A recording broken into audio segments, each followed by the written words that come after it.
रोशनी का सफर, रोशनी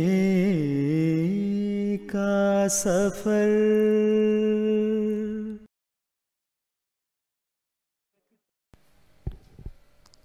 Assalamualaikum warahmatullahi wabarakatuh. Asyhadu an la ilaha illallah wahdahu la syarikalah wa asyhadu anna Muhammadan abduhu wa rasuluh, amma ba'du. A'udzu billahi minasyaitonir rajim. Bismillahirrahmanirrahim. Hadirin bapak-bapak, ibu-ibu yang berbahagia, pada kesempatan ini saya akan menyampaikan daras Ramadan yang berjudul Salat Berjamaah. Salat merupakan pokok-pokok agama yang disepakati oleh semua agama di dunia. Sesuai dengan ajaran Al-Quranul Karim, tiada nabi datang ke dunia yang tidak mengajarkan salat dan juga ibadah. Di dalam Al-Quran diterangkan bahwa Nabi Ibrahim alaihissalam, Nabi Musa alaihissalam, Nabi Harun alaihissalam, Nabi Isa alaihissalam, semua nabi diutus, dibangkitkan ke dunia ini, mereka mengajarkan ibadah dan juga sholat. Allah Subhanahu wa Ta'ala memerintahkan kepada junjungan kita Nabi Agung Muhammad Mustafa sallallahu alaihi wasallam di dalam firman-Nya, a'udzubillahi minasyaitonirrajim, wa'mur ahlaka bis-shalah wastabir 'alaiha. Dan perintahkanlah keluargamu untuk salat dan senantiasalah tegak atasnya. Kemudian Allah Subhanahu wa Ta'ala juga memerintahkan supaya Rasulullah SAW menyampaikan kepada orang-orang yang beriman dalam firman-Nya, a'udzubillahi minasyaitonirrajim, qul li ibadiyalladzina amanu yuqimus sholata. Katakanlah kepada hamba-hambaku yang beriman supaya mereka mendirikan salat. Di dalam Al-Quran terdapat 67 kata as-salat. Alasan pengulangan sebanyak itu tidak berarti sia-sia, karena ini bukan pengulangan biasa, bahkan ada penekanan dan anjuran. Beberapa kali dan beberapa tempat Allah Ta'ala menggunakan kata as-salat disertai kata aqama dan yuqimu. Di dalam awal surah Al-Baqarah, Allah Subhanahu wa Ta'ala juga firmankan, a'udzubillahi minasyaitonirrajim, dzalikal kitabu la raiba fihi hudal lil muttaqin alladzina yu'minuna bil ghaibi wa yuqimunas shalah wa mimma razaqnahum yunfikun. Hadrat Muslim Maud radhiyallahu anhu mengartikan yuqimunas sholata sebagai berikut. Yang pertama, mereka menunaikan sholat dengan dawam. Yang kedua, mereka menunaikan sholat dengan syarat-syarat lahiriahnya. Yang ketiga, mereka tidak membiarkan sholat terjatuh. Keempat, mereka terus sholat dan menganjurkan orang lain sholat. Yang kelima, mereka menunaikan sholat berjamaah dan menganjurkan orang lain sholat berjamaah. Di dalam sebuah hadis terdapat riwayat An Abi Hurairah anna Rasulullah sallallahu alaihi wasallam qala ala adullukum ala ma yamhullahu bihil khotoya wa yarfa'u bihid darajat. Qalu bala ya Rasulullah. Qala isbagul wudu alal makari wa kasratul khutha alal masajid wa intidharus shalah ba'das shalah fadzalikum ar-ribat. Dari Abu Hurairah radhiyallahu anhu bahwasanya Rasulullah sallallahu alaihi wasallam beliau bersabda, "Tidakkah aku tujukan kalian pada perkara yang dengannya Allah menghapuskan kesalahan-kesalahan dan mengangkat derajat-derajat. Mereka berkata, tentu saja wahai Rasulullah. Beliau bersabda, menyempurnakan wudu meskipun hati tidak mau, dan banyak melangkahkan kaki ke masjid-masjid, serta menunggu sholat lain setelah satu sholat. Inilah yang disebut dengan ribat. Ribat dalam bahasa artinya mendirikan tenda, ya, supaya bala tentara bisa mempertahankan diri dari serangan musuh. Dalam riwayat lain disebutkan an Abdullah ibni Umar anna Rasulullah sallallahu alaihi wasallam qala salatul jamaati tafdulu salatal fadhi bisab'in wa ishrina darajah. Dari Abdullah bin Umar radhiyallahu anhu bahwasanya Rasulullah sallallahu alaihi wasallam beliau bersabda, salat berjamaah lebih utama daripada salat munfarid, salat sendirian, dengan 27 derajat. Di dalam Fathul Bari, ya, beliau menuliskan tentang 27 derajat itu ada 27 hal yang harus kita perhatikan. Yang pertama, seruan muazin dengan niat salat berjamaah. Yang kedua, takbir pada awal waktu. Yang ketiga, berjalan menuju masjid dengan tenang. Yang keempat, memasuki masjid sambil berdoa. Kita sudah ketahui bersama bahwa ketika kita melangkahkan kaki, ya, memasuki masjid, kita berdoa kepada Allah Subhanahu wa taala, bismillahi wassalatu wassalamu ala Rasulillah. Allahumma aftahli ababa rahmatik. Yang kelima, salat tahiyatul masjid. Dalam hadis diterangkan bahwa janganlah seseorang itu duduk ketika sampai masjid sebelum mengerjakan 2 rakaat salat, yaitu salat tahiyatul masjid. Yang keenam, menunggu jamaah. Yang ketujuh, doa dan istighfar para malaikat bagi orang yang menunggu jamaah. Nah, diterangkan dalam sebuah hadis bahwa malaikat pada saat itu mendoakan, ya, bagi orang yang menunggu jamaah. Di dalam hadis terangkan bahwa para malaikat berdoa, Allahumma sholli alaihi, Allahumma arhamhu. Ya Allah, limpahkanlah rahmat kepadanya. Ya Allah, kasihanilah dia. Yang kedelapan, para malaikat memberi kesaksian kepada orang yang sholat berjamaah. Yang kesembilan, seruan iqomat. 10, selamat dari setan ketika iqomat diserukan. 11, berdiri menunggu imam takbiratul ihram atau mengikutinya pada gerakan apapun makmum mendapati. Yang ke-12, melakukan gerakan takbiratul ihram. 13, meluruskan barisan sholat. Nah, ini diterangkan dalam hadis bahwa meluruskan barisan sholat itu pundaknya rapat, kemudian kakinya juga lurus, dalam arti bagian tumitnya itu lurus. Yang ke-14, menjawab imam ketika mengucapkan Sami Allahu liman hamidah. Ya, ketika imam mengucapkan kalimat tasmi, maka si makmum itu menjawab dengan Rabbana walakal hamdu. Yang ke-15, selamat dari lupa dan mengingatkan imam apabila lupa. Nah, kita ketahui bersama bahwa apabila seorang imam itu lupa, maka makmum yang berada di belakang dia mengucapkan tasbih atau subhanallah. Yang ke-16, khusyuk dalam sholat. Yang ke-17, mengindahkan gerakan-gerakan sholat. Yang ke-18, malaikat memujinya. Yang ke-19, membiasakan untuk membaguskan bacaan dan mengetahui rukun-rukun dan juga bagian-bagian sholat. Yang ke-20, memperlihatkan syiar-syiar Islam. Yang ke-21, menundukkan setan dengan ibadah berjamaah, tolong-menolong dalam ketaatan dan mengurai kemalasan. Yang ke-22, selamat dari sifat munafik dan juga buruk sangka. Yang ke-23, mengikuti imam saat salam. Yang ke-24, mengambil faedah doa dan zikir berjamaah. Yang ke-25, menegakkan sistem rasa cinta dengan tetangga dan perjanjian dalam waktu sholat.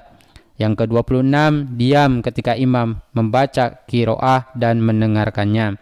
Yang ke-27, yang terakhir yaitu membaca amin. Artinya ketika si imam sudah sampai pada kalimah waladhdallin, maka jamaah atau makmum yang berada di belakangnya mengucapkan amin. Dalam riwayat lain disebutkan dalam hadis Muslim, diriwayatkan dari Abu Hurairah radhiyallahu an, bahwa ada seorang laki-laki buta berkata, "Ya Rasulullah, innahu laisali qaidun yulazimuni ilal masjid fahal li russah an usalliya fi baiti." Faqala lahun nabiyyu sallallahu alaihi wasallam, "Hal tasma'u nida bis shalah?" Qala, "Na'am." Qala, "Fa'ajib." Ada seorang laki-laki buta berkata, "Ya Rasulullah, wahai Rasulullah, saya tidak punya penuntun yang setia menuntunku ke masjid.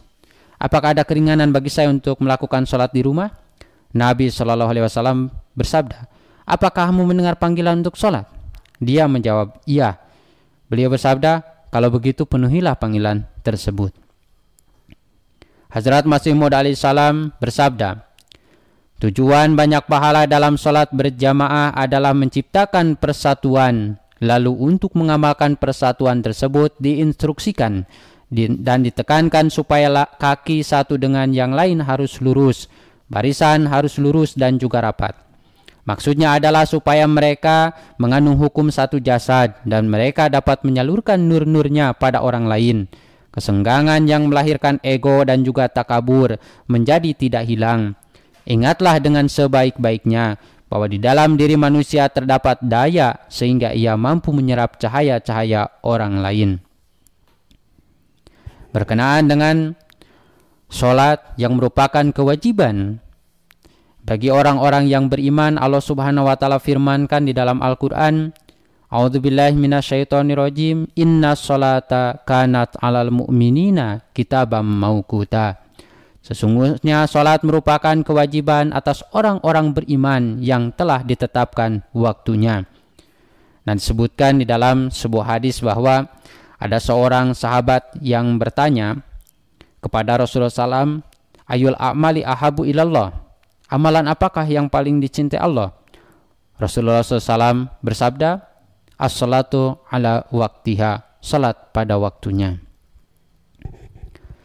Hadrat Muslih Maud radhiyallahu taala anhu, beliau menulis di dalam tafsir kabirnya, dimaklumi bahwa sholat berjamaah termasuk di antara pokok-pokok agama yang penting.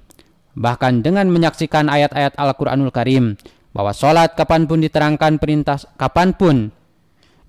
perintah sholat, itu diterangkan dalam lafaz-lafaz sholat berjamaah. Dapat disimpulkan dengan jelas bahwa sholat ditunaikan ketika dilakukan secara berjamaah. Di tempat lain, ya, di dalam tafsir beliau bersabda, "Menurut pengalaman saya tidak melihat perkara yang lebih berpengaruh pada kebajikan melebihi sholat berjamaah." Hadrat Khalifatul Masih Ar-Rabi rahimahullah, beliau bersabda pada kesempatan Jalsah Salanah tahun 1972, "Hendaklah diketahui bahwa mafhum pertama aqimus sholata adalah tunaikanlah sholat dengan berjamaah. Inilah sebabnya bahwa di beberapa tempat firman berkaitan dengan qiyamus sholat menggunakan bentuk jamak. Semua orang Islam diperintahkan untuk menegakkan sholat berjamaah. Bila ini bukan keharusan, tidak perlu juga bangun masjid-masjid. Tidak perlu diulang-ulang dalam azan, hayya 'alas sholah, hayya 'alal falah." Beliau juga bersabda, pada hakikatnya menegakkan sholat berjamaah dan memakmurkan masjid-masjid termasuk dalam hakikat qiyamus sholat. Terbukti dari sabda-sabda dan sunnah Rasulullah Sallallahu Alaihi Wasallam bahwa tidak diizinkan bagi mukmin laki-laki tidak hadir dari sholat berjamaah tanpa alasan syariat. Ditetapkan Rasulullah SAW bahwa bagi orang-orang yang tidak hadir sholat isya dan subuh sebagai orang munafik. Ini terangkan dalam hadisnya. Sampai-sampai disabdakan bahwa jika ada izin, aku akan pikul kayu bakar dan aku keliling ke rumah-rumah serta kubakar rumah-rumah mereka. Berkenaan dengan pentingnya sholat, Hazrat Masih Maud alaihissalam menerangkan dalam sabda beliau, sesungguhnya sholat yang dilaksanakan 5 kali juga di dalamnya mengandung isyarat bahwa seorang insan selama tidak memelihara sholatnya dari kecenderungan-kecenderungan dan pemikiran psikologis, maka selamanya tidak dianggap sebagai sholat yang hakiki.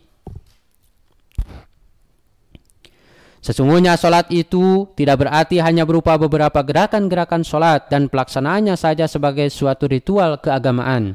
Sama sekali bukan.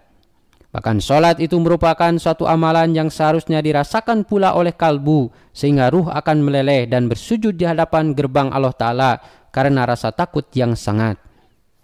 Seseorang itu harus mengupayakan dengan segenap kekuatan yang diberikan, sehingga pada kalbunya akan tercipta kasih, dan ia memohon dengan puncak ketawaduan supaya kelancangan dan dosa yang terdapat di dalam dirinya akan hilang. Sesungguhnya sholat seperti ini merupakan sholat yang diberkati, dan sekiranya seorang insan selalu melaksanakannya dengan terus-menerus, tentu ia akan mendapati bahwa sebuah nur telah turun pada kalbunya siang dan malam, dan kecenderungan nafsu amarahnya telah menjadi berkurang dan menurun. Sebagaimana di dalam seekor ular itu terdapat pisau yang mematikan, demikian pula di dalam nafsu amarah juga ada racun yang mematikan, dan tidak ada obat untuk itu melainkan berada pada tangan sang pencipta nafsu amarah ini. Berkenaan dengan sholat berjamaah, Rasulullah SAW pernah menyebutkan bahwa di dalam semua gerakan sholat, mulai daripada takbiratul ihram sampai salam merupakan doa. Pada kesempatan apapun kita dapat memanjatkan doa kepada Allah Subhanahu wa Ta'ala. Dalam kaitan ini, Hazrat Masih Maud alaihissalam beliau bersabda, di dalam sholat terdapat doa-doa dan pujian-pujian itu di dalam bahasa Arab. Akan tetapi tidaklah haram bagi kalian untuk juga memanjatkan doa dalam bahasa kalian sendiri. Jika tidak, maka tidak ada kemajuan. Dalam arti lain bahwa setelah kita membaca kalimah-kalimah doa dalam bahasa Arab, kemudian kita berdoa juga dalam bahasa kita sendiri, itu tidak diharamkan bagi kita memanjatkan doa dalam bahasa kita sendiri, supaya dengan memanjatkan doa dalam bahasa sendiri kita mendapatkan kelezatan di dalam ibadah sholat kita. Oleh karena itu, bapak-bapak, ibu-ibu semuanya, nah bagaimana caranya supaya kita isi sholat kita dengan doa-doa, mulai dari takbiratul ihram sampai salam, itu kita isi dengan doa-doa yang kita panjatkan kepada Allah Subhanahu wa Ta'ala. Nah, dalam hal ini karena situasi Covid, kita berusaha bagaimana caranya ibadah-ibadah kita isi dengan doa-doa, salat-salat kita laksanakan secara berjamaah. Nah, dengan mematuhi protokol kesehatan, kita juga beribadah di masjid secara berjamaah, dan apabila masjid tidak bisa dipakai untuk salat berjamaah, nah kita berupaya bagaimana sholat berjamaah itu bisa dilaksanakan di sholat center. Beberapa keluarga, beberapa rumah yang menetapkan satu tempat supaya bisa dilaksanakan sholat secara berjamaah ataupun tidak. Nah, kita berusaha juga untuk melaksanakan sholat berjamaah dengan keluarga-keluarga terdekat. Kita sholat laksanakan secara berjamaah, dan ataupun tidak. Nah, bagaimana caranya supaya kita sholat berjamaah dengan keluarga di rumah. Nah, oleh sebab itu kita berdoa kepada Allah Subhanahu wa Ta'ala, mudah-mudahan Allah Ta'ala memberikan taufik kepada kita untuk senantiasa sholat berjamaah dimanapun kita berada. Mudah-mudahan Allah Ta'ala memberikan taufik kepada kita semua. Wa akhiru dawana anilhamdulillahi rabbil alamin. Wassalamualaikum warahmatullahi wabarakatuh. रोशनी का सफर, रोशनी का सफर।